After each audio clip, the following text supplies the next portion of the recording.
Welcome to our online info session for CELPIP. My name is CJ McGilvery, and I'm part of the team here at Ashton Education. I'm also an academic writing tutor and communications professional. Today, I'm very excited to be hosting this online info session with support from the expert team at Paragon Testing Enterprises. I hope that I can share some valuable resources with you and help you to feel more comfortable on your exam. So before we dive in, I want to acknowledge that I am speaking to you today from the traditional, ancestral, and unceded land of the Musqueam, Squamish, and Tsleil-Waututh nations. For anyone who is unfamiliar with British Columbia, or who is maybe a newcomer to the province, what this means is that this land was never legally signed over. I feel that this is particularly important to mention in a conversation about education, about citizenship, and communication in our workplaces and our communities. So I also want to share a couple of announcements for our webinar. This session today is hosted by Ashton College, Ashton Testing Services, and Paragon Testing Enterprises. I want to say a major thank you to everyone who has helped make this happen today. During the session, we welcome engagement. I highly encourage you to use the chat box, leave a comment if you're watching on Facebook or YouTube after the fact. Your microphones are muted, but if you have a question or want to answer one of my questions, please do use the chat box. You are also going to receive a participant package after the session today. It includes some of the most important information we will go through and links to some of the prep resources we will go over. Please do connect with us if you have any questions after the session. Ashton Testing Services, you can reach them at testcenter@ashtontesting.ca. You can also call 604-628-5783. Again, that's 604-628-5783. To reach Ashton College, you can email ceinfo@ashtoncollege.ca, call 604-891-1256, or toll free 1-866-759-6006. To connect with CELPIP, you can email info@celpip.ca, or you can check out their Instagram. They have a very active Instagram with daily lives, as well as Instagram stories for helpful tips and updates about the CELPIP exam. So just before we dive in, I do want to welcome some teammates that we have with us today. We have Allison from Paragon Testing Enterprises. Allison, do you want to say a quick hello? Hi, everyone. Thank you so much, and welcome to this webinar. Also, thank you to CJ, and also thank you to Rika for having me today. My name is Allison. I've been working at Paragon for just over 3 years now. I have spent a lot of time working for organizations that primarily serve and also advocate on behalf of newcomers and immigrants throughout my professional working history. So if you have any questions about the CELPIP test, I will be more than happy to answer them. If you could just type it into the chat, we'll be making sure that we're monitoring them so that hopefully we'll be able to answer. Something to keep in mind is that the test center cannot help you with registration. You can only register on the celpip.ca website. Thank you so much, and I hope you enjoy this webinar. Thanks so much, Allison. Great, so we'll dive right in. First slide, just want to share a little bit of background and basics. So we understand that preparing for CELPIP is a ton of work. It's why we're here to help you on the journey. This session is the first stop on the road to your success on the CELPIP test. There are over 10 hours of free available prep material and hours more available in online, print, and classroom preparation from CELPIP.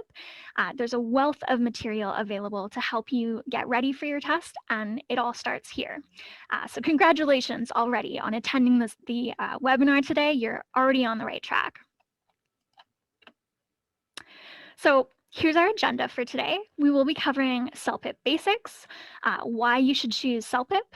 I'll go over the test information, including features and format for each section. We'll cover some really helpful strategies and skills, go over a variety of test preparation materials.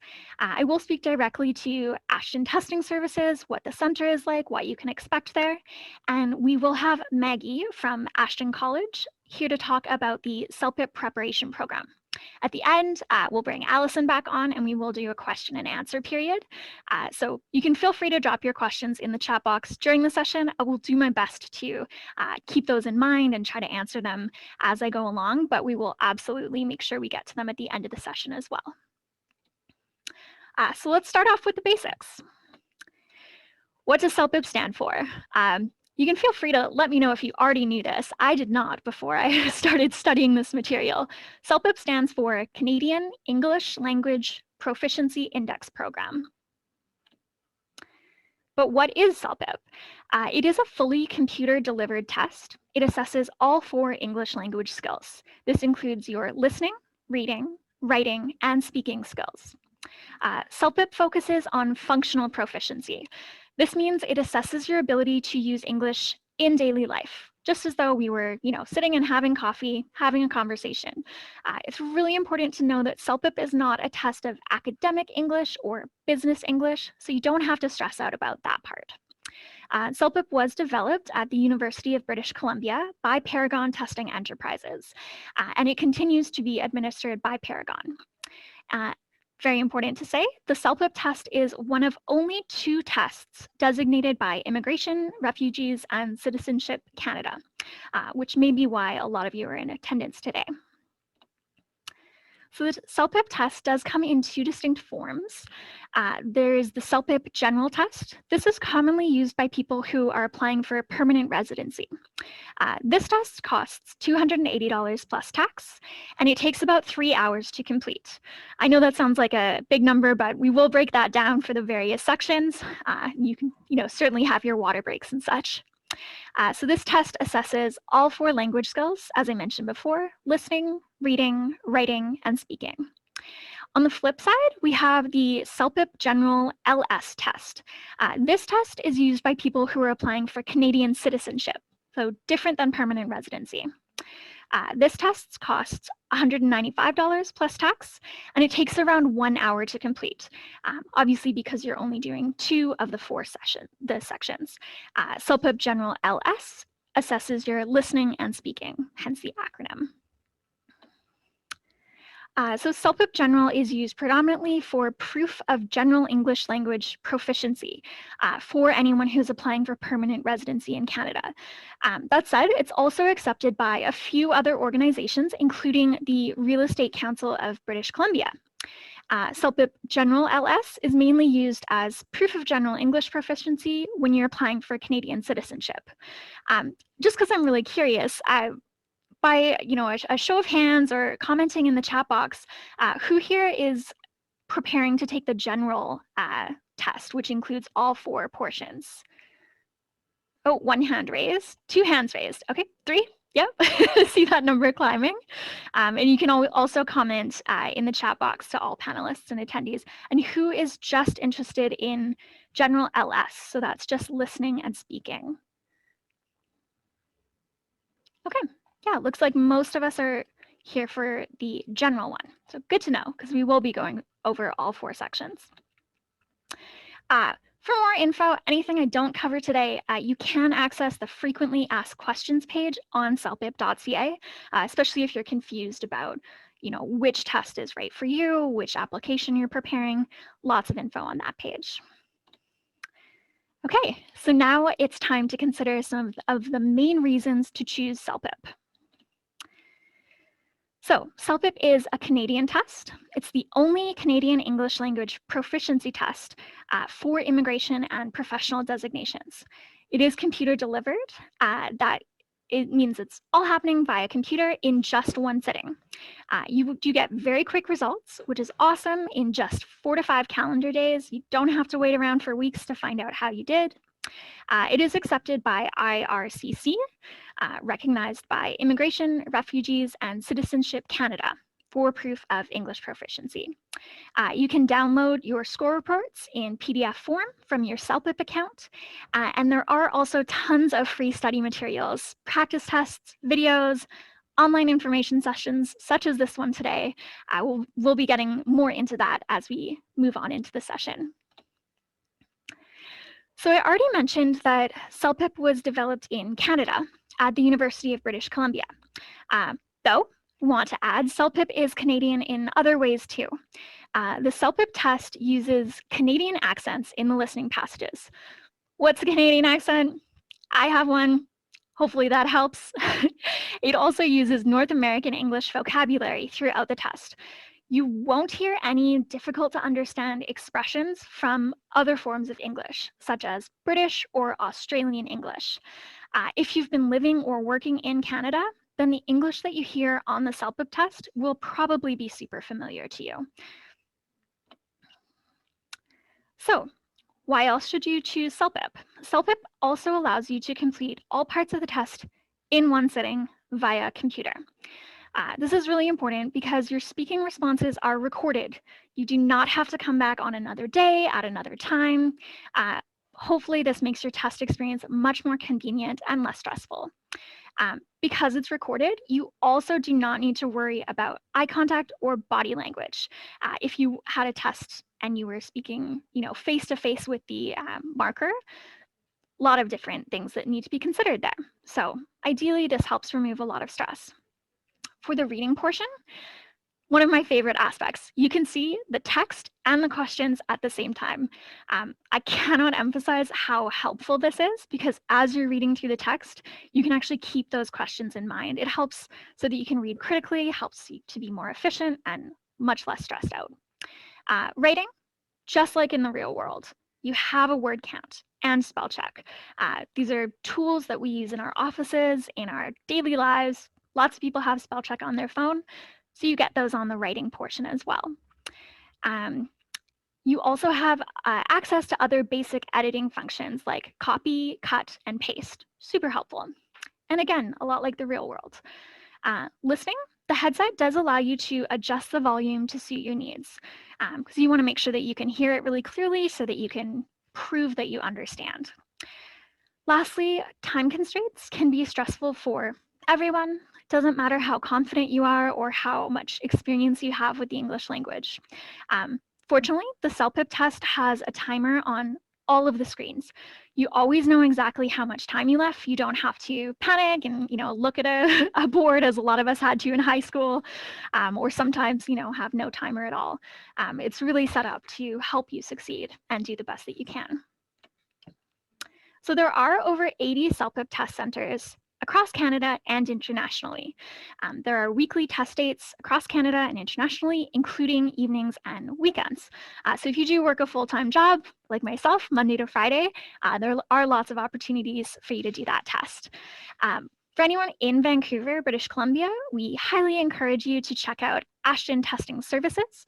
It's right in the heart of downtown Vancouver, located at Unit 410, 1190 Melville Street.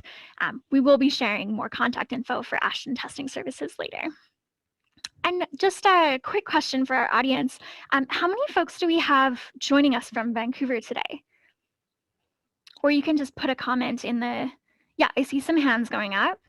You can also put a comment in the chat box if you're joining us from somewhere else, across Canada, internationally. We're really glad to have you all here today. Awesome. Yes, I'm from Vancouver, myself as well. Awesome. Okay, so on the CELPIP website, to locate a specific test center, such as Ashton Testing Services, all you have to do is click on the drop-down options on celpip.ca. You can select the type of test, the country, region, city, and date. To book your exam at Ashton Testing Services, you can visit www.celpip.ca/center/Ashton Testing Services. We're also sharing the link in the chat. Thank you so much, Rika. So once you've chosen a test location and date, you can click Register Now to successfully register for the test. Here's an example of what your typical test center looks like. This photo was taken at the Vancouver head office for CELPIP. Of course, not all test centers have this exact setup. Some centers use temporary privacy shields instead of built-in panels. Varies depending on where you go.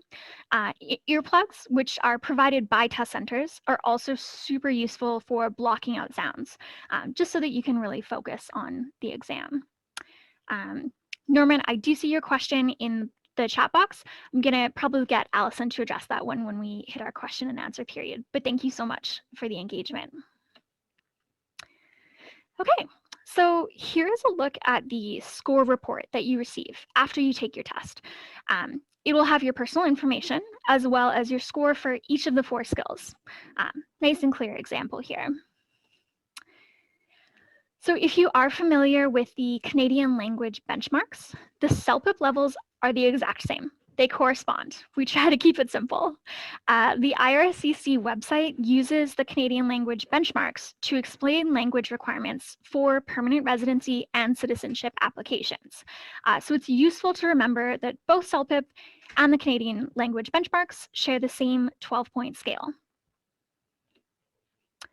Okay, so now that we've covered the basics of CELPIP and some reasons why you should choose CELPIP, now we're going to look at the test information and format, as well as some fun strategies and skills, because I know that's kind of the good part we're all excited to get to. So this is a general overview of how the timing of each test is organized. Remember, CELPIP General covers each of the 4 skills, but the CELPIP General LS assesses listening and speaking only. Each part of the test is just under an hour, except for speaking, which is only about 20 minutes.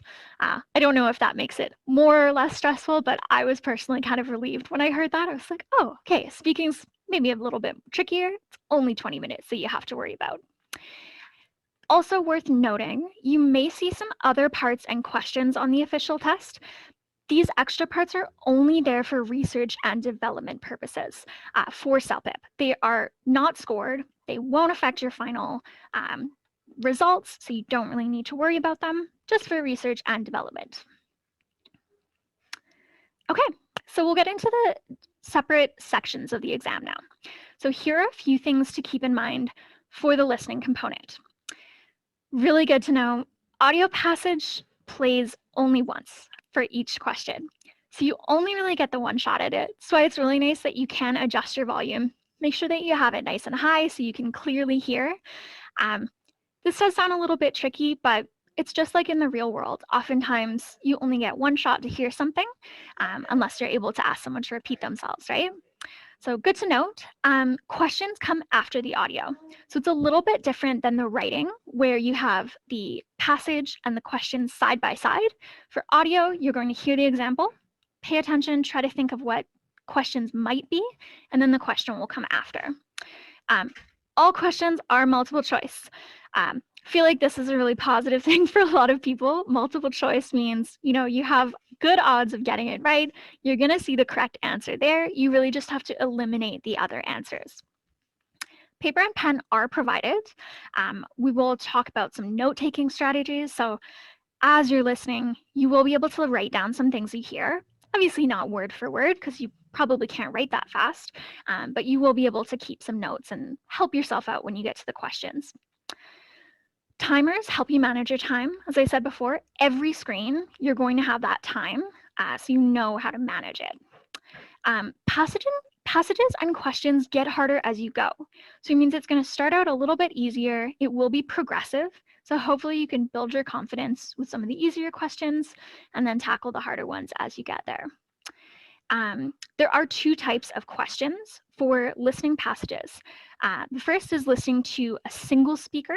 This could be a report, not much different than listening to me for this online info session.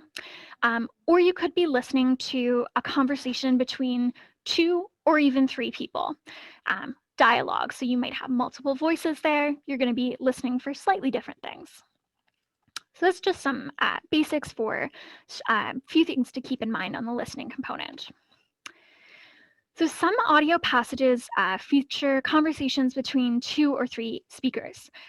What are some examples of this? It could include maybe a conversation between neighbors, coworkers, could be family members, or a radio interview, podcast. Some conversations may be broken into smaller chunks. Most will be played in full. So now I'm going to go over to some engagement. I do have some questions. I would love to get some answers in the chat box if you've got thoughts on this. What do you think we should identify when listening to conversations? Like, what should we be looking for? What kind of questions might be coming up? There's no wrong answers. You can just feel free to drop some thoughts into the chat box, and then we'll, go over some suggestions after. So anything that we should be considering during the listening portion? Yes, absolutely. So one person commented subject, speakers, and the opinion of each speaker. Really interesting to note. The why. Yeah, that's a great question. So the why sort of means the purpose of the conversation. Another person was mentioning the main topic. Absolutely, definitely something that would be asked in the question section. You can keep those answers. Tone of speech, yes, tone is a great one. Also called intonation, but how things are said, it's not always just the words, right? You can say, I love you. You could be very angry. It has a totally different meaning than if you say it very cheerfully. So tone of speech is a great one to pay attention to. These are just some recommendations from CELPIP. Who are the speakers? Identifying them right away. Is it a mother and daughter? Is it colleagues? How do they know each other? What is their relationship? Do they have a relationship? Are they strangers? What are they talking about? This is exactly like someone suggested, the main topic, or maybe the purpose of the conversation. What's going on in a general sense? These last two, dependent on the clip that you hear, if there's a problem, what is it? How do they feel about each other? Sometimes it's not so obvious, right? Sometimes maybe coworkers being very polite, maybe you can't quite tell, but maybe it's an angry family. You can probably tell how they feel about each other. And if there is a problem, of course, what is the solution to that problem? So we're going to get a real life example from the test, or similar to what you would see on the test. Hopefully you can all hear this audio clip. If you can't, just leave a comment. We can always try and clarify. But I'm going to play this example for you. This is the last stop. Watch your step on the way out, ma'am. Thanks, driver. Do you happen to know where the little kids' playground is? I know it's in the park somewhere. Too bad I forgot my smartphone. There are a few playgrounds here. Do you mean the one next to the water fountain? No, the one I'm thinking of is just beside the petting zoo. You know, where there's goats and rabbits? Yeah, I know there's a petting zoo, but I don't know where it is exactly. Anyway, I'm pretty sure there's a children's playground over there, past the restaurant. Maybe you could take a look over that way? Okay, great. Sounds good. Thanks very much. Okay, so hopefully everyone could hear that. We did a little audio test earlier. It was sounding good. So a lot of information there. And just like on the test, you only get one chance to listen to it. So you can feel free to comment in the chat box some of the answers to these questions. So the first one, who are the speakers? There's a nice visual hint on my slide here. But yeah, feel free to drop that in the chat box. Any guesses on who those two speakers might be? You don't need to guess their names, obviously, but maybe their role.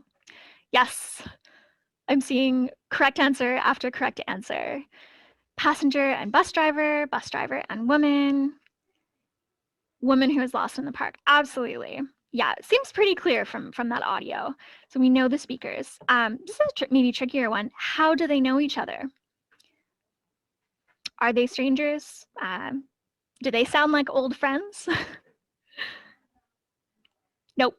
Yeah, absolutely. They are strangers. They are just strangers having a friendly conversation. And what are they talking about? I know one person already mentioned that the woman is lost in the park, or doesn't know where she's going. Yeah. So some folks are commenting about a park nearby. Sounds like asking for directions. Absolutely. So if there is a problem, what is it? She's asking about that park. Does she have a problem? Is she just asking for fun?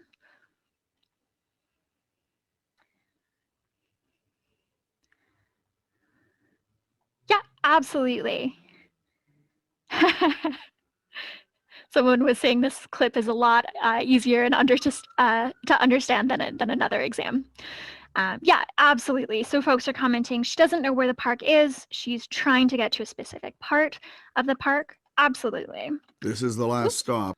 There we go. So now let's try to answer one of the test questions together. We already did kind of a group review on those, advised questions for how to really understand the clip. But I'm going to play the question on the test. Question 2. What best describes the driver's response? So what best describes, yes, I'll just say that really quickly. Anne was asking, are we able to take notes during the test? Absolutely, you'd have pen and paper. So as you're listening, you could say, bus driver, question, park, right? You can absolutely take notes. Yeah, so what best describes the bus driver's response? Several options. He isn't interested, he makes a guess, he refuses to help, or he shows the way. I see a ton of folks commenting, he makes a guess. Yeah, it seems pretty clear. He definitely doesn't refuse to help. He doesn't say, go away, I don't know. But he doesn't get off the bus and show her the way, right? He just sort of says, oh, I think this is where it might be. So great guesses, everyone. Question 2. Okay, so just moving into another example, sometimes an audio passage will be presented as a video. Videos provide helpful visual cues like facial expressions, body language, setting. The really good thing, you don't need to worry about the tiny little visual details like how someone looks, their clothing, or the number of books on a table. You don't have to be Sherlock Holmes. You don't have to be a detective. That would be way too stressful. You're just looking for visual cues that might help answer some of those questions we were just looking at, right? Who are these people? What's their relationship? What's going on? What's the setting? Those kinds of visual cues are super helpful. So thinking back to our questions about who the speakers are, how they know each other, how they feel, let's do this one as a group. What visual cues do you notice here that might help you answer those questions? And you can feel free to just put those in the chat box and I'll read them out. And no wrong answers. Yeah, facial expressions, absolutely. Yeah, they actually have very distinct facial expressions. The man in the red does not seem interested. Yep. Demeanor. Yeah, absolutely. So kind of how they're holding themselves, the attitude, you can gauge like their level of interest. What about setting? Does anyone want to take a guess for that one? Like where these people might be, what their relationship might be to that setting? Oh, yes. Okay, interesting. Yeah, so one person commented they are all seniors. Yeah, absolutely. So no teenagers in this shot. Yeah, so one person suggested maybe counseling. Another person said maybe a huddle room. It does look like they are colleagues or coworkers having a chat. So some kind of workplace, absolutely. So thank you so much for that engagement. Sometimes questions for an audio passage are all on one screen, like in this image. You're seeing 5 questions all at once, not spread out onto separate screens. Additionally, some audio passages feature just one speaker. Sometimes the person may give a news report or talk about a current issue, different than a group interview or a podcast or conversation. So when we're listening to one speaker, we're not looking for their relationship, right? We're not looking for how they feel about the other person. We're looking for different kind of information. So in your opinion, what kind of clues and information do you think we should listen to? And you can feel free to drop that in the chat. So for a single speaker, what kind of clues we could look for in how they're speaking, how they're saying things. No wrong answers. Any suggestions are good. Yeah, absolutely. So 2 folks are mentioning tone and intonation. Pace of speaking, really important one. Are they talking a mile a minute? Are they slower? Definitely affects like how maybe they feel about the topic or what the purpose of that topic is. volume of their voice. This is a great one, actually. Bias. So something might be informative, but we all have, our own opinions. Sometimes you might be listening to a news reporter, but they're not really reporting in a fair, unbiased way. Maybe they have their own opinion that's slipping in there in that speech. Another person said what is said and what they need. So all fantastic examples there. So sometimes it helps to pay attention to changes in the sound of their voice, not just the words they're saying. So a lot of folks have been mentioning tone. That's a really, really big one. Like I said in the I love you example, tone can really reveal how a person actually feels about the content they're saying versus just going by the literal words they're saying. Some really specific suggestions. So a pause can mean that the speaker is about to express a new idea, transition, something new happening. I gave a little example there. I don't know if anyone caught that. Same thing for a sudden change in intonation or tone or a particular word being stressed may be a clue that the key point is being discussed. Sometimes people will really emphasize certain information. That's a pretty good clue. When you're taking notes, it also really helps to organize the information that you hear. We're recommending these 4 categories. So you can think about the main topic.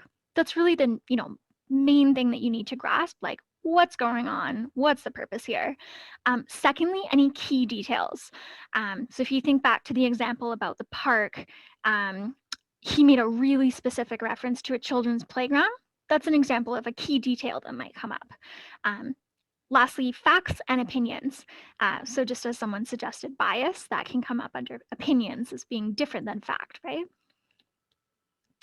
So here are some more note-taking strategies. It's wonderful that you do get to have that pen and paper during the test. Hopefully that will make it a little bit less stressful for you. We recommend using abbreviations and symbols. So for anyone who's maybe a millennial or a younger generation, draw a smiley face, right? Keep it simple for yourself. Use emojis or emoticons. Frequently, when I'm, in a marketing meeting and taking notes or in a tutoring session, I will write out, the first 3 letters of a word and just not complete it, just so that I can get as many quick ideas down and take away as much information as possible. It's helpful to organize your notes.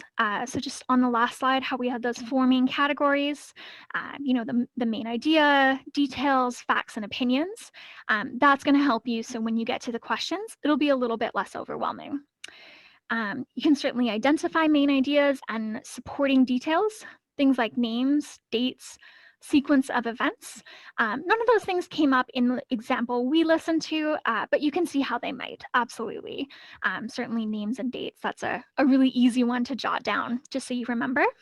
You can also listen for verbal cues. So we talked about tone, pauses, word stress, also a really big one. And you can write down key words and phrases only.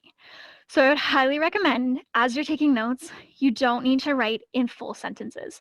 You don't need to write, the main idea is directions to the park, right? You can just write directions to the park, or maybe just like DIR to the park. Whatever kind of shorthand you can write down just to help save on a little bit of time and so that you can get more information. So here are some more listening strategies for you. You can focus on what you understand rather than what you don't understand. This is a great piece of advice I've heard from tons of instructors in the past. It's really easy to get stressed out and overwhelmed and anxious if you're thinking about all of the things that you don't have, full mastery of. It's really easy to kind of get lost in those things. But if you want to kind of stay on track, stay focused, just think about what you understand. Write out those key points and ideas of things that are jumping out to you. It's really going to help. Take useful notes. I think we covered that pretty clearly. Listen for the main points. So oftentimes with, like an academic assignment or something, people might get really stuck on some obscure detail, like all they can think about is that children's playground in that example, when really they're missing the key point about getting directions to the park. So you really just want to listen to the main points, not get caught up in all the little details. That said, you want to recognize key details. So anything that sounds important and that you really don't want to forget might be worth writing down. As I said, listen for intonation and pauses. It can really tell you a lot about how the speakers feel. You can also look for paraphrased ideas in the answer choices. So paraphrasing, it's basically taking the same idea but putting it into different words. So you might recognize some of your notes in the questions. For instance, in the park example, it says he makes a guess. The word guess never actually popped up in that recording, but we know from his tone, he was a little hesitant, and he did say, I think, so we can kind of, that's like a paraphrase of, I guess, I think, I guess, right? Eliminate incorrect answers. One of my favorite ones to do on any exam if I get stressed out, you'll often know right away. Well, in the bus driver example, we all knew that he did not get off the bus and walk her to the park. That was pretty obvious. So you can just strike that one out, and then all of a sudden you're not dealing with 4 multiple choice answers. You're just dealing with 3 multiple choice answers. You're really making your life a bit easier that way. Also, for multiple choice, answer every question. Even if you're not sure, you still have a 25% chance of getting it right. Even higher if you're, eliminating those really obvious incorrect answers. But you never want to leave a question blank, even if you just pick a random letter. Still better than leaving it blank. Okay, so that covers basically everything for listening. We're now going to go over the reading component. So the reading test takes up to 1 hour to complete. Reading passages could be anything from messages to informational texts. Some will be more formal than others, just like in real life. Same as before for listening, all the questions are multiple choice for the reading section. Remember, you have those useful countdown timers to help you manage your time. And the questions do get more difficult as the test goes along. So it's the same as listening in the sense that it is progressive. You'll start a little bit easier, get a little bit more complex. Ideally, you can have some easy wins in the beginning, build up your confidence to tackle those more difficult questions. So, how should you spend your time during a reading part? Big question. Here's a typical part of the reading test. In this case, you have 11 minutes to complete this part. It does involve answering 11 different questions on the right, all in relation to the message, which is on the left side of the screen. So earlier when I said you would get the text and the questions side by side, this is really going to help you out. Don't worry if you can't read everything on the slide, especially if you're on a phone. This is just an example to show you the different sections. So how should you spend those 11 minutes? Is it a good idea to start by carefully reading the entire message? I have some specific advice on this.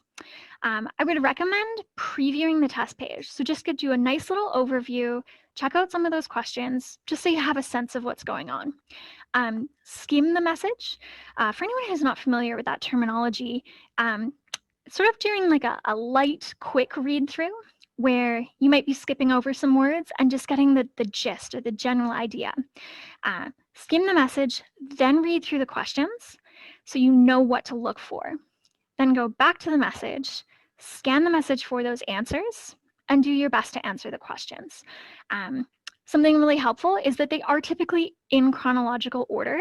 So question 1 is probably going to be near the beginning of the text. Question 11 is going to be near the end of the text. It is designed to help you out and mirror real life. So here are some helpful strategies for the reading test component. Skim the main text. We recommend doing this for maybe 30 to 40 seconds max, just to get a sense of it. Aim for general understanding. It's okay if you don't know every single word. You don't need to get caught up in that, just get a general idea. You can read through the questions and then scan the text to find the answers. A lot like listening, you want to watch for main ideas and key details that may be paraphrased. So maybe, it says I think in the text and it says I guess in the question section. That's a great example of paraphrasing, right? Same as listening, you can eliminate any incorrect answers. So for the multiple choice parts, just eliminate anything that's, way out there that you know for sure is not true. Keep moving through the questions and make sure that you answer all of them before the time is up. In that example, you had about 11 minutes. There's a fairly decent chunk of time. So you just want to make sure that you're going through at a nice steady pace. And lastly, answer every question, even if you're not sure. Nothing wrong with throwing a guess in there. Okay, so we will move on to the writing test. Okay, Myra, this is a great question. What type of reading texts does CELPIP have? So I just go back in the slides. I want to see if we have the answer for you there. Actually, you know what? I think we will address that one at the end of the session as well.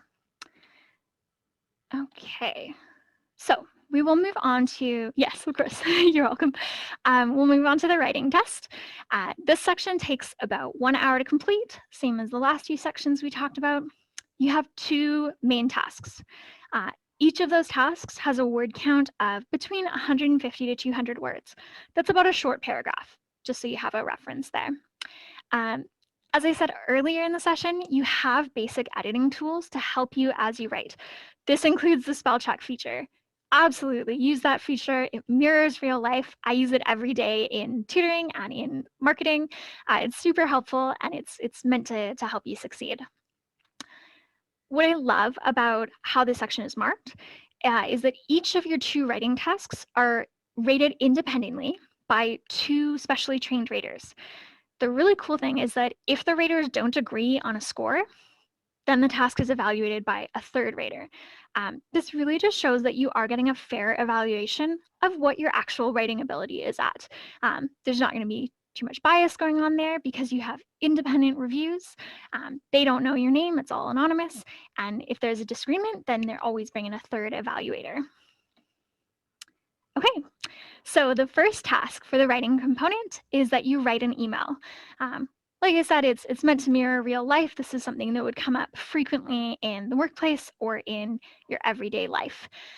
In this particular example, you are writing to a restaurant manager complaining about a bad meal. So let's bring in some more engagement here. How formal do you think this email should be? How fancy do we want to sound? Are we going to be super informal and casual, formal, somewhere in the middle? What do folks think? You can just drop your answers in the chat box.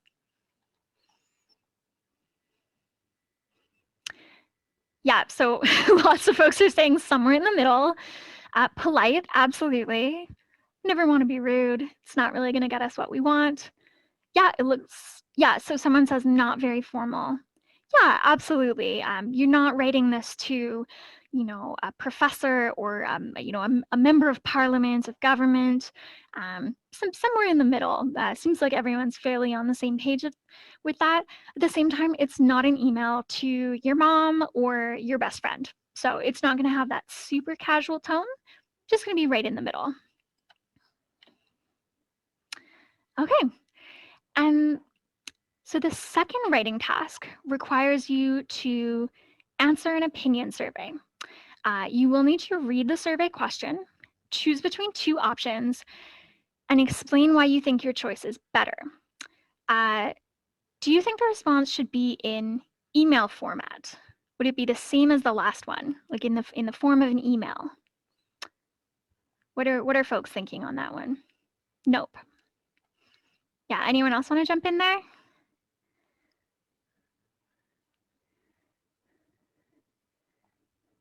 Okay, yeah, so some different answers in there. One person was saying maybe a more of a formal letter. A couple folks are saying no. For this, it is an opinion piece, so you don't need to do a standard email or letter format. You want to state your opinion. There wouldn't be a greeting. You're just stating your opinion and providing supporting details. I think we have oh, no, there isn't an example there.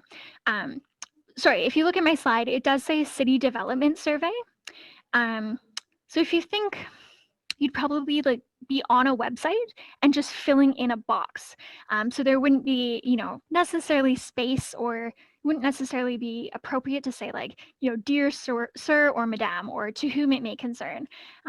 You're really just cutting to the chase, putting your opinion right in that box for them.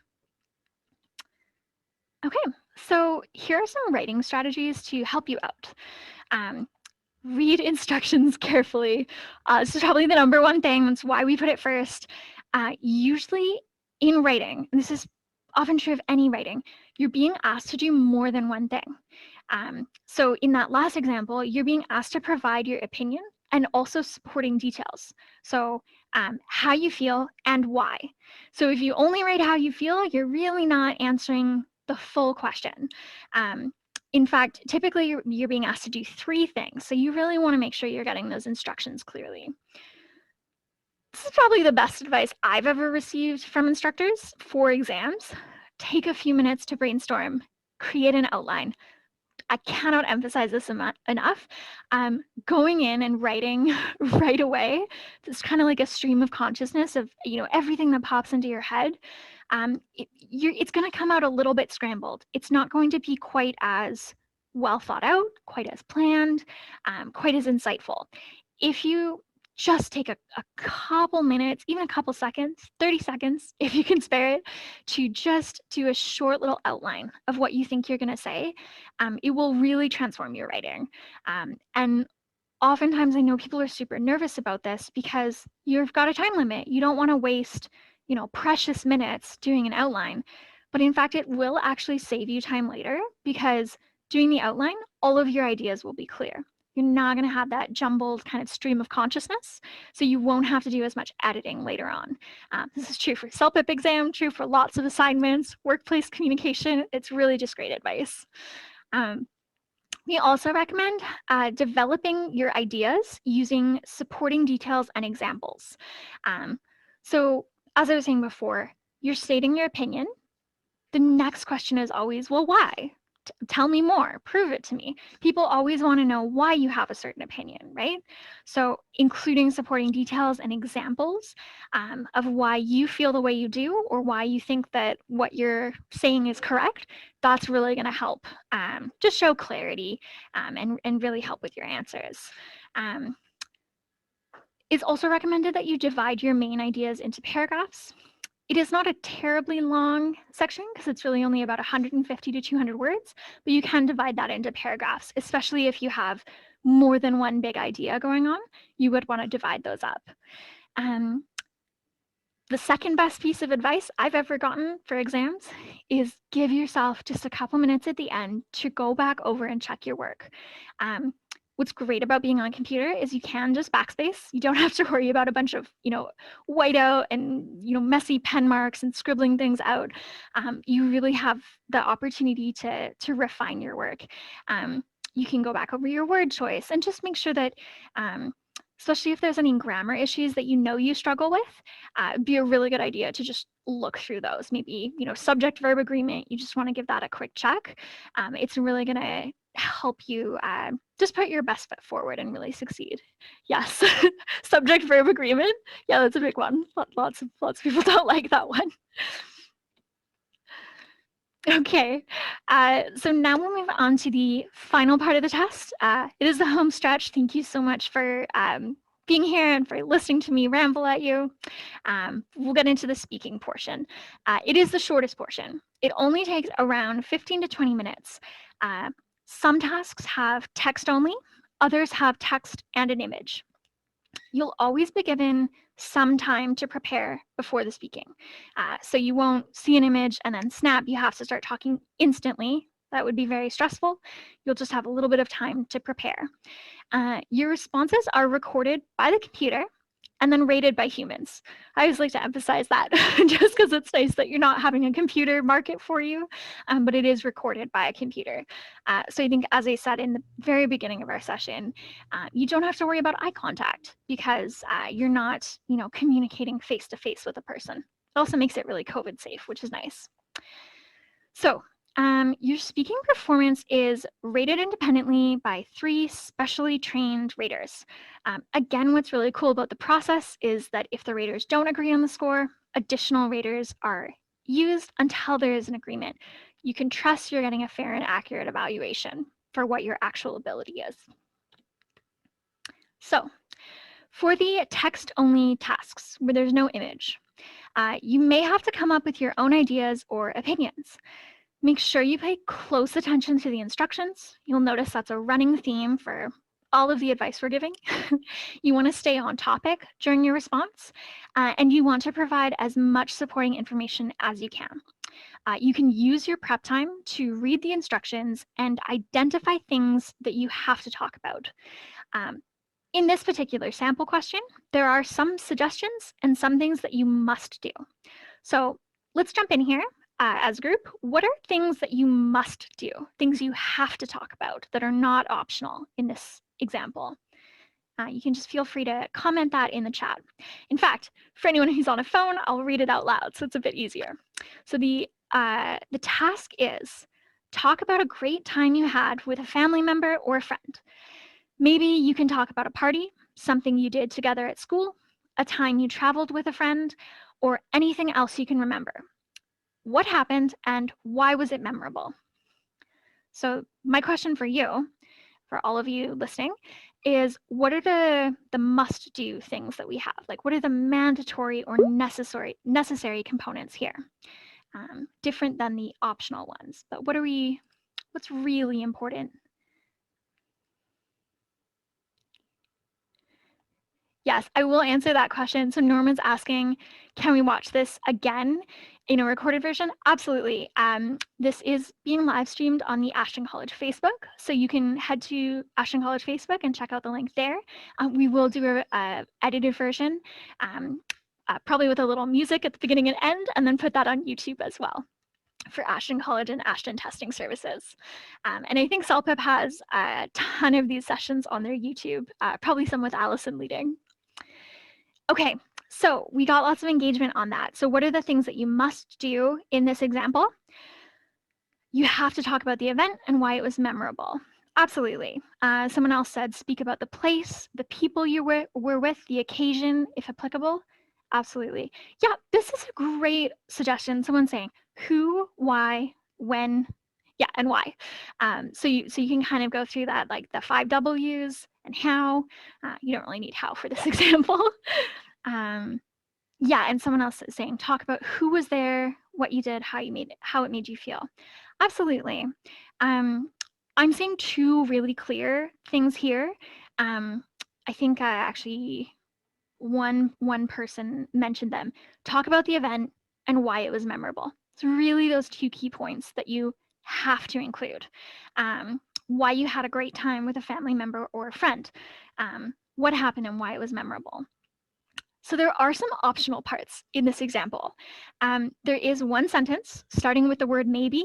It's a huge indicator. Maybe in the middle of the question. This sentence is there to help you come up with an idea. So these are just suggestions where it says maybe you can talk about a party. You don't have to talk about a party. It's not a mandatory part of this question, but it's a suggestion. Something you did at school or traveling or anything else. So these are really just to help you get some ideas so that, you know, some of us panic a little bit when we have to think of an idea on the spot. These are just some suggestions, but it is separate than those mandatory must-do elements, the explaining what happened and why it was memorable. So just a piece of personal advice here. I always tell tutoring clients that if you are nervous or stressed, try to make your life easier. So don't go off on a tangent and think, what's the coolest or most creative answer I could have? You are being given suggestions here. One is to talk about a party. If you're stressed, just go with those easy suggestions that are given. And then you can focus the rest of your time on thinking about, okay, what are the other elements that I want to say to make sure that I'm saying a very clear and thorough answer. So you don't have to worry about, you know, being the most creative person in the world. Okay, yes, and Allison just included some really helpful resources in the chat box about different components of the sections. Perfect. So more about speaking. Tasks that have both text and image are used in a variety of ways. Sometimes you need to describe the picture. say what you think might happen next, or anything like that. The best advice I can give here is to always pay careful attention to the instructions. I think I've probably said that 4 or 5 times during our session, but it is really one of the best strategies. You just want to focus on, like, what am I being asked to do here, so that you're not getting stressed out about other details. And yeah, in this slide example, we have a really clear example of picture. And for anyone on a phone, I'll read this out. Describe some things that are happening in the picture below as well as you can. The person with whom you are speaking cannot see the picture. So they don't have reference to the picture, and you're trying to make it fully clear for them. You're trying to paint a picture with your words. Oops, sorry, just scrolled ahead there. A couple speaking strategies. When you are describing an image, start with an overview of the scene. So in this example, I probably wouldn't start with the chalk and the numbers on the chalkboard. That's a very fine detail. Might be helpful and interesting to say, but you want to provide an overview.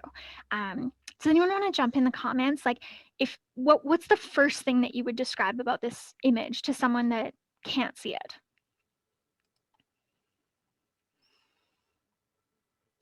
Yes, okay, getting some great responses here.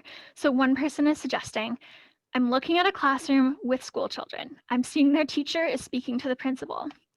Another person is suggesting, teacher is talking to another teacher by the door. Kids in the class are having a little fun time. 2 students are writing on the board. Some are talking, some are being silly. Absolutely. And I think we have one more comment. It's a classroom. Yup. Overview, we want to make sure that they know it is a classroom. This is not a cafeteria. This is not a school bus. Remember, they don't have a picture, so you really need to make that clear. Absolutely. Another person saying students are talking with each other while the teacher is talking with another teacher. Yeah, and some folks are saying principal, some are saying teacher. I think both of those sound pretty accurate. I would probably say either of those if I were describing this image. Absolutely. Another speaking strategy, this is really good advice. Choose things in the image you are comfortable talking about. So yeah, maybe with the math example, don't go on and talk about algebra if you're like not sure if that's actually algebra or if it's something else completely, but start with the images and the aspects of the image that you are comfortable talking about. In the examples in the chat box, a lot of folks mentioned the relationship. Where is the teacher in that scene, right? The teacher is talking to another teacher. You know, someone suggested some of the kids are talking, some are being silly, right? A lot of folks mentioned kids writing on the chalkboard. So these are kind of simple, clear elements that pretty easy to talk about, right? I noticed no one mentioned the clouds outside the window, right? It's not really a key detail there. You're really focusing on the overview of the classroom. Another great piece of advice, use strong descriptive vocabulary. Does anyone want to give a shot at that in the chat box of if you think like you're really painting a picture here, what's the most descriptive way you could say this with some nice adjectives to really like make the words jump off the page? This is a hard ask. Or you can just drop in individual words, just maybe like some word choice that you would recommend. Oh, this is a great one. So the principal is looking quite concerned with how the teacher is handling the rowdy students. That's a fantastic example and a really great response. So it's much more interesting and much more accurate to say rowdy students than to simply say students in the classroom, right? It doesn't tell us a lot about their age or their behavior or anything, but calling them rowdy is great. Also, another person called them silly, which is also a really great example. So yeah, you can absolutely use strong descriptive vocabulary. That's really going to help you get the best score possible. Okay, so thank you so much for your engagement on the different components of the test and going over those strategies and some practice examples. Now we're going to look at a range of study materials available. There's lots of free and paid resources that can help you. Here are some of the most popular products and courses available from CELPIP. We will also be sending you a PDF with links to these instructional products. So I may go through them fairly quickly because you will be getting this information later. Okay, so one of the first free materials we have from CELPIP is the practice tests. Pardon me. There's 2 complete free tests available on the CELPIP website via your CELPIP account. Super helpful way to learn about the test.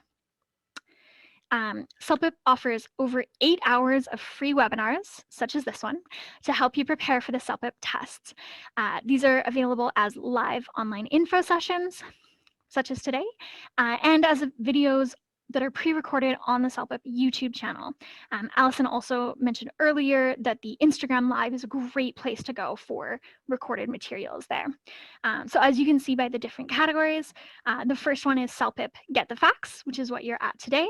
There's also Listening Pro, Reading Pro, these are a bit longer sessions, Writing Pro with different targets, and Speaking Pro with different targets. So as we said, those Canadian English language benchmarks are the same as your CELPIP targets, right? So you might be, the amount of preparation you're doing is going to differ depending on what your target goal is, if it's for residency or for a school application or anything like that. So you can also join CELPIP Live via the CELPIP YouTube channel. CELPIP Live covers a variety of useful topics, including interviews with immigration consultants, tips for dealing with test anxiety, which is such a huge one because so many people deal with it, myself included, super normal, and there's lots of helpful tips to help you move through that. And also tips for learning new vocabulary. So when I was asking you about, rich descriptive language, the more vocabulary you have at your disposal, the easier that's going to be for you. So the CELPIP YouTube channel also has study tips for each part of the exam. So there's introduction, and then we have for the 4 language skills: listening, writing, speaking, and reading. It's recommended that you can, learn a lot from these videos, even in just 5 minutes a day. It's really going to help you out. There's also a CELPIP score comparison chart. This has descriptions of each level for speaking and writing. Level descriptions are also available as a PDF download, and there are multiple sample responses for 2 tasks for each level, plus an in-depth analysis for each sample response. So it just gives you an idea of, when you're setting those goals for yourself, trying to hit that target, this is the kind of complexity that you would be aiming for. We also have the CELPIP Accelerate Starter, which is available in your account when you register for a test. This is just a free taste of the full product. You can go to celpip.ca, check out their online store for full product info and most current prices. We also have, yes, as I mentioned, the CELPIP practice tests and the CELPIP Accelerate. You can check out their online bookstore to learn more and see there's often promos as well, which is worth checking out. There's also the CELPIP study guide, 2 versions, separated for reading and writing and also for listening and speaking. These are ebooks that are available in the bookstore, in-depth discussion of strategies, even more so than what we covered today. Each book contains complete practice tests for its respective skills.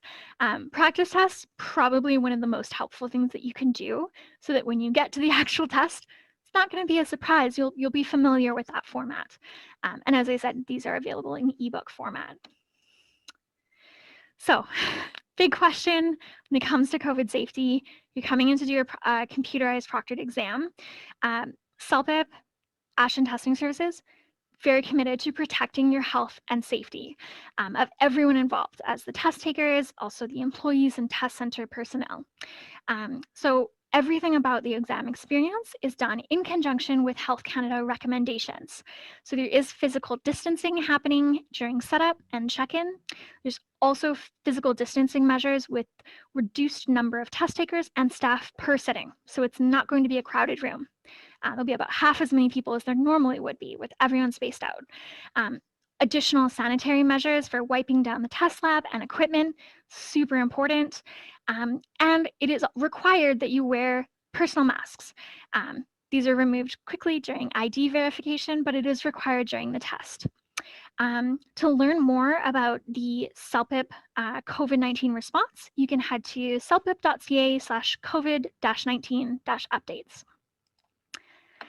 So now that you know all about the CELPIP exam, we will be wrapping up pretty quickly, but I do want to share a little bit of information with you about Ashton Testing Services. ATS is a COVID-safe, in-person proctored testing center. It is located in the heart of downtown Vancouver. So what does that mean for you? The testing center is thoroughly cleaned throughout the day, and staff take every precaution to ensure your well-being. Also worth mentioning, Ashton Testing Services has been rated as one of the best testing services in Canada by Prometric, Yardstick, and Pearson. ATS takes health and safety procedures very seriously to ensure that you're always taken care of.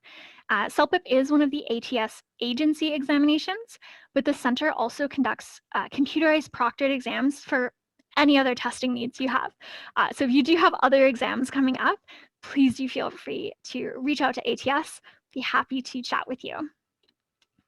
To book your CELPIP exam at Ashton Testing Services, you can go straight to www.celpip.ca/center/Ashton-testing-services. It's been shared a couple times in the chat, and there we go. Rika just shared it again. So I will now invite my colleague Maggie to share some information with us all about the CELPIP preparation program at Ashton College. So Maggie, over to you. Hi, CJ. Hi Thank you there. very much. That's a lot of important and very engaging information there. Thank you very much, CJ. And to our partners, Paragon and CELPIP, thank you for sharing all these resources with us. Hello, everyone. My name is Maggie, Admissions Officer for Continuing Education. And to all our potential students, Ashton College offers the CELPIP preparation program on a live online format. And the program is designed to assist and help students to prepare for the individual components of the CELPIP test. And it has developed to ensure that test takers can maximize their performance and demonstrate their true level of English language on the test day. Each course duration is 6 weeks with 18 hours of instruction. We've just started the latest dates this April, and we have the upcoming start dates. You can see it from our screen. The CELPIP speaking is starting on August 9 till September 20, and the webinars are held on Mondays from 5 p.m. till 8 p.m. Pacific Standard Time. We also have the CELPIP speaking that will start on August 10 till September 14. Webinars are held every Tuesdays from 5 till 8 p.m. Pacific Standard Time. CELPIP reading will start on August 11 till September 15, and webinars will be held on Wednesdays from 5 till 8 p.m. And the last is the CELPIP writing that will start on August 12 till September 16. Webinars will be held on Thursdays from 5 till 8 p.m. Pacific Standard Time. Each registration fee is $250. That's it, and no other charges. You can register yourself online at ashtoncollege.ca under Continuing Education, or give us a call at 604-891-1256. You can also send us all your questions at ceinfo@ashtoncollege.ca. Thank you, CJ. Wonderful. Thank you so much, Maggie. And that contact information has been dropped into the chat by our lovely Rika. And I think if you folks call 604-891-1256, you will get to chat with Maggie or via email. She's wonderful and can answer lots of questions you may have. Oh, thank you so much. Someone said thank you for such an informational webinar. Wonderful. So I will just really be quickly doing an overview of our contact info, and then we're going to jump into questions. So as I said before, connect with us. You can find all three entities, Ashton College, Ashton Testing Services, and CELPIP on any of the social media channels you see here. Huge shout out for Instagram, because I think that's all of our favorite. For Ashton College, you can reach out at ceinfo@ashtoncollege.ca. or call 604-891-1256. We also have a toll-free number, which is 1-866-759-6006. For Ashton Testing Services, you can email testcenter@ashtontesting.ca or call 604-628-5783. And lastly, for CELPIP, lots of ways to engage. Highly recommending info at CELPIP.ca. The YouTube channel is super amazing as well. And Instagram is the best place to get updates via Instagram Live or Instagram Stories. Lots of other ways to engage there as well. So that concludes the presentation portion. Now we have some time for any questions you may have. Feel free to stick around if you do need to jet. Thank you so much for joining us. As I said before, today we're so lucky to be joined by Allison Chan from Paragon Testing Enterprises. She's going to jump back on to help with any questions you may have. We, of course, have Maggie from Ashton College if you have any more questions about the CELPIP preparation program at Ashton College. And I will do my best to answer any questions you have about Ashton Testing Services. Just a little shout out, if we do not have the answer to a particular question on the spot, we can absolutely help you find that answer. We can direct you to the correct email address, or we can find the resources to get you that answer you need. And I'll also say in advance, we can't answer personal questions around individual circumstances, scheduling, or payments. We just don't have that info with us today, but you can reach out to info@celpip.ca for support on those questions. So, Allison, welcome back.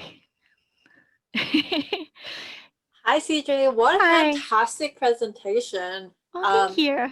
If you're still watching, I would strongly recommend that you give CJ and also her team, Rika, and also Maggie a big clap because they did such a fantastic job. It's been phenomenal, and I've really enjoyed watching and listening to this Thank you so webinar for the much. past hour.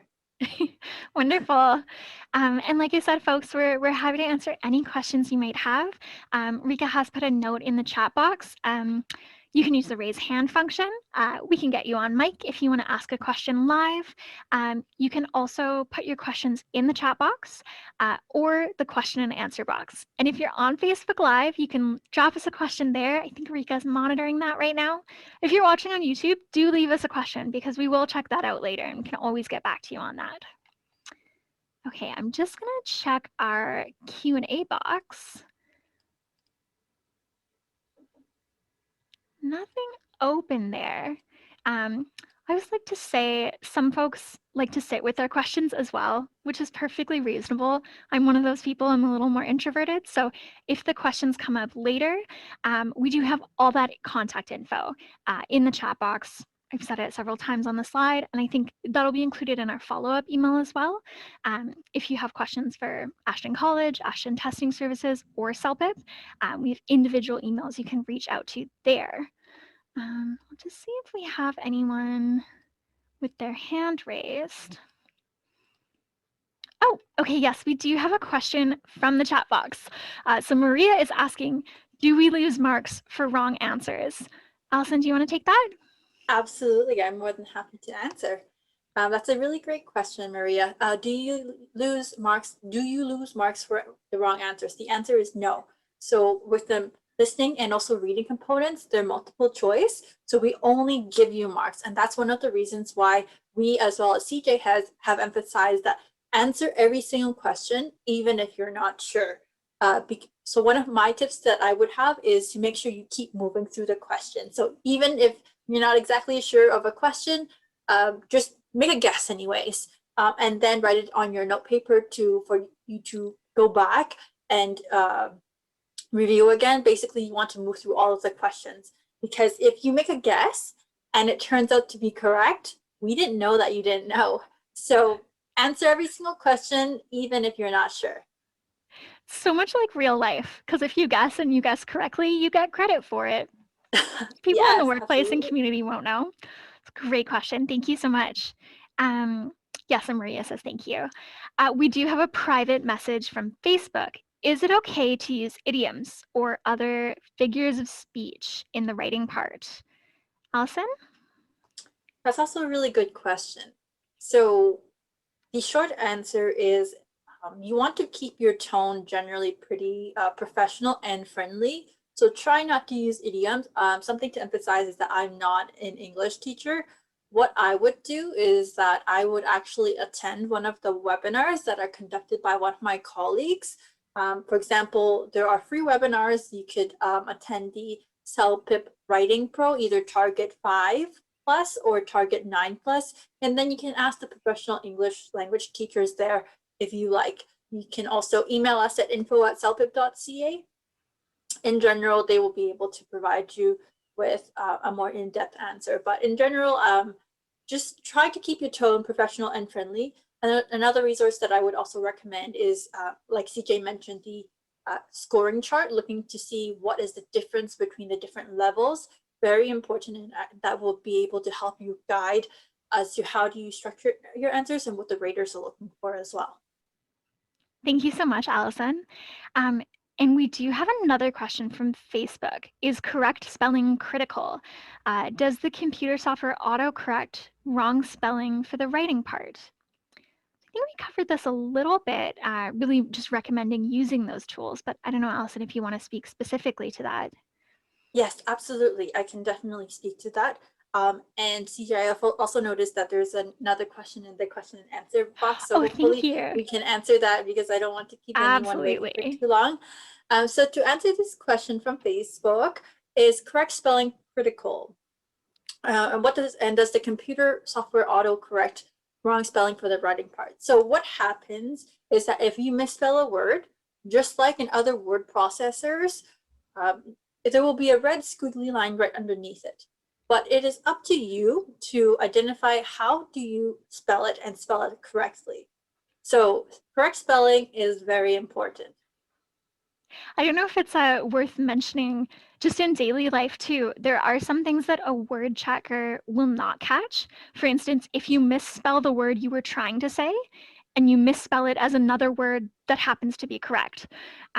This happens for a lot of people, actually. I see in writing all the time. It's one of those things that really only your eye can catch. So it's useful, kind of combining those two things. Okay, yeah, so we'll do that question from the Q&A box. So are we allowed to answer the written questions in bullet points? That's a good question. So in general, we recommend that for the writing component, you keep it in paragraphs. Mm-hmm. Absolutely. And like we were chatting about, even separating the main ideas into multiple paragraphs. Something that I do sometimes in my own writing is I might write something out in a bullet point, but use a full sentence and then just remove the bullet point after. And then I'll have a beautiful paragraph at the end of the day. So I don't know if that maybe like helps you in your writing process or you're just used to writing that way. But I know that it's very important that you want to make sure you're not writing in fragmented sentences or casual phrases that, might be missing a subject or a verb, because you do want to have that full paragraph at the end. Absolutely. CJ, you make fantastic points. And it just goes back to the chart that we were just talking about. It's one of my most favorite study resources, particularly pertaining to the speaking and writing components. Make sure you understand what the raters are looking for, and then look to see what are the differences between the levels as well. Absolutely. So do you have one more question in the chat box? Do grammar mistakes weigh a lot for the final grade? Allison, do you want to speak to that? Sure. So the raters are looking for content coherence, vocabulary, listenability for the speaking component, and readability for the writing component, and task fulfillment. So those are the 4 components. So in terms of how much the grammar mistakes weigh, what I recommend is that I recommend you speak to my colleagues who are professional English language teachers during the free webinars that we conduct, or you can send info@celpip.ca an email. I'm just not comfortable answering this question and giving you more details beyond that because, like I said, I am not a professional English language teacher. Absolutely. Thank you, Allison.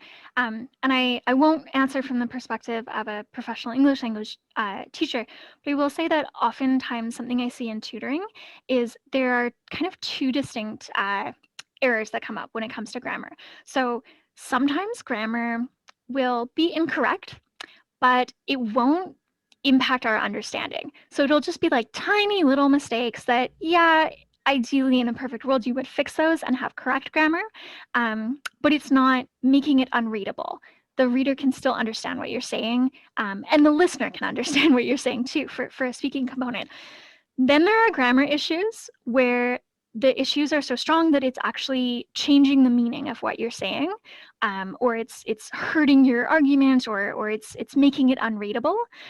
So that is one thing that I usually advise in tutoring is just, don't get too obsessed with the little grammar issues because we all make little mistakes sometimes.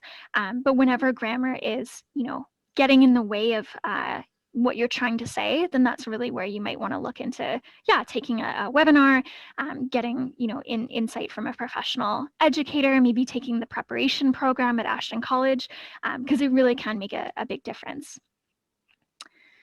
Awesome. So we just had the contact info dropped in there as well. Okay, yeah, so that we had a couple more good questions here. So how does the speaking part work for people with different accents?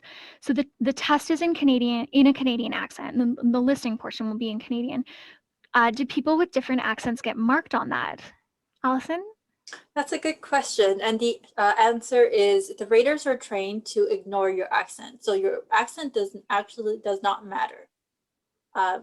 But what you want to do for the speaking component is that you still want to make sure that the raters are able to listen to you. So pay attention to the listenability component. Really work on that as well. Sounds great. So it's more about being clear and making sure that the listener can understand what you're saying, but you're not going to lose marks for an accent. That's exactly. Yes, exactly. Yeah. We understand that everyone has different accents. For example, when I speak Spanish, I don't speak with a native Spanish accent. Absolutely. And we understand that if you're an immigrant, you likely do not have a Canadian accent, and we respect you and we embrace you for it. But the listenability part is one of the components that the raters are looking for. That's great answer. So I think we are slowing down a little bit with the questions.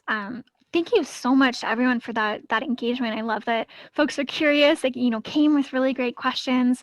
I really, my hope for everyone today is that we're helping to reduce any stress around the exam and really just helping you all put your best foot forward so that you can, hit those target scores that you're aiming for and get those goals that you're setting. If you folks do have any additional questions, you can absolutely reach out via social media or email or phone for Ashton College, Ashton Testing Services, or CELPIP. You can even copy and paste the contact info from the chat box just so you don't lose it. Or you can just Google, because I think all of our websites are just the names of the company, so it's pretty easy to find. And yes, and Rika just dropped that contact info. So Allison, thank you so much for sharing your insight and for joining us for the question and answer period. I also want to thank Maggie from Ashton College for introducing us to the CELPIP preparation program, and Rika for keeping us on track, keeping the whole webinar live and going, really just the backbone. And thank you to all of our attendees. It was my pleasure to get to spend this last hour and a bit with you. So thank you. Great job, CJ, and thank you, everyone. Wonderful. I think we'll wrap up then.